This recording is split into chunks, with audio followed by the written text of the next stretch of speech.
Burger si Ron. Ayan, oh. Dito kami sa, upo ka na doon. So, dito kami sa kanto. Pinuntahan kami, nagbayad tayo ng ilaw.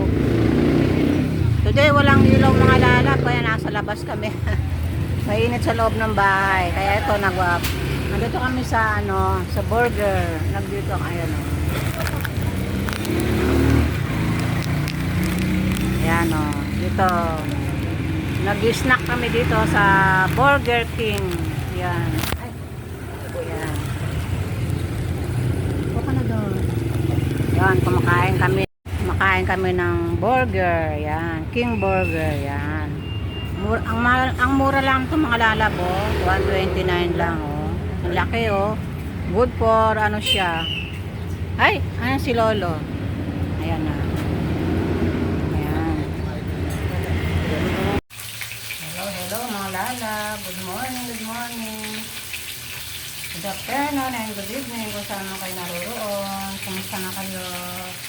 Ito, maganda ang panahon ngayon. Wala tayong bagyo. Ewan ko yung low pressure na sinasabi kung nalusaw na siya. Ayan. Kasi doon sa balita ng isang araw,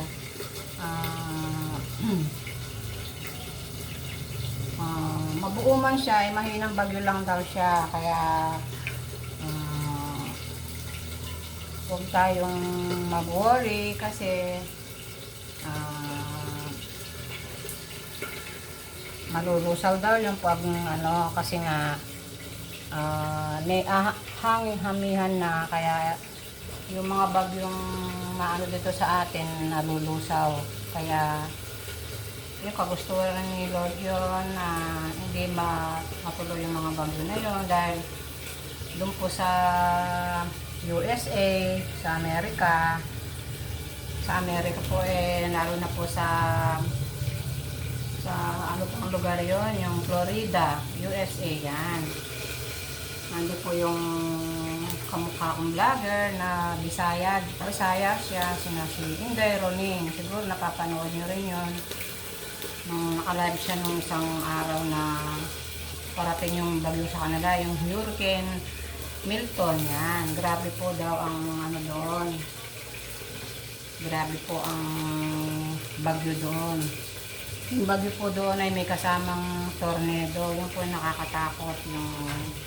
Ang dami pong daw tornado na dumating doon sa kanila, doon sa Bute, doon kay Inday Roning. Nakalihis yung lugar nila. Dadaan yung bagyo sa Florida, nasa Florida din sila, pero nakalihis sila. Kaya ewan ko, wala pa siyang live ngayon kung ano na nangyayari dun sa, wala pa siyang vlog, video na napanood ko na wala pa siyang latest. Ewan ko kung anong nangyari dun sa bagyo sa kanila, kasi yung bagyo hindi natin alam kung saan siya dadaan. Halimbawa, nasa Luzon siya, doon lang siya sa Northern Luzon, tayo Central Luzon, dito sa lugar natin sa Pampanga. Sabi lilis daw yung bagyo sa kanila. Kaya praise God, sana wag namang mangyari doon, dahil alam niyo naman yung mga bahay doon sa Amerika, mga lang yung mga bahay doon mga bungalow lang yung mga bahay doon, walang mga palapag-palapag. Tapos ang nakakatakot doon yung storm surge, yung dahil malapit sila sa dagat, yun si Indero, malapit sila sa dagat, yun ang nakakatakot. Kasi ang bagyo, nagsisimula siya sa dagat. Doon siya kumukuha ng energy. Yan. Kaya sana dito sa atin, huwag namang magkaroon ng ganon na di baling bagyo lang mahina, wag lang yung mga tornado, yun ang nakakatakot. Kasi pag dinaanan ka nun, kahit nagaano ka, yung bahay mo, matibay. Talagang bubuhatin niya yung bubong mo. Kaya pasalamat tayo sa Diyos. Wala tayong mga ganitong tornado dito sa ating lugar, dito sa ating bansa. Yan.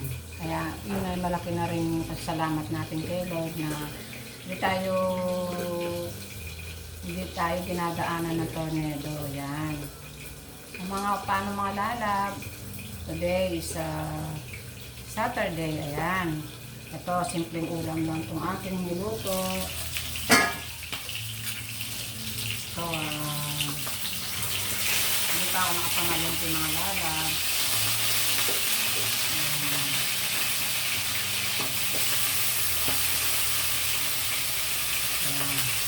Wala pa akong pamalengke.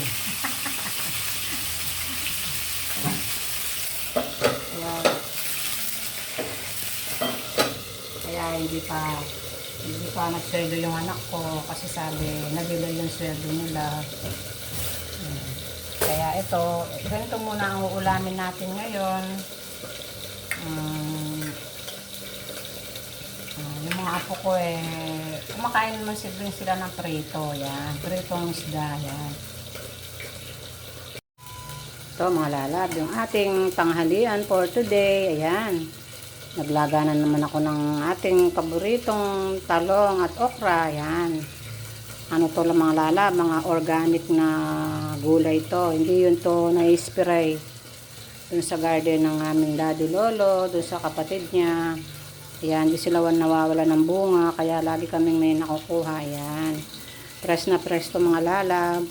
Ito ang masarap na gulay na hindi siya na i-spray. Ito yung tinatawag na organic vegetable. Ayan. At siyempre, gagawa tayo ng yung gagawa ko ng ito yung pipino.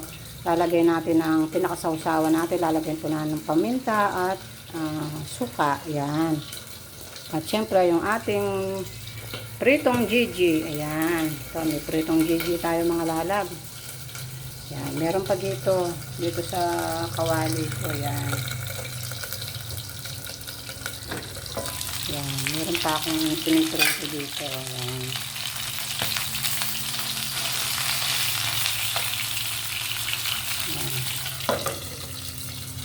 Yan ang ating ulamin for today. Yan, para matuto naman yung mga apo ko na kumain ng gulay. Ayan, pipilitin ko silang kumain ng gulay dahil ito ay healthy vegetable. Yan.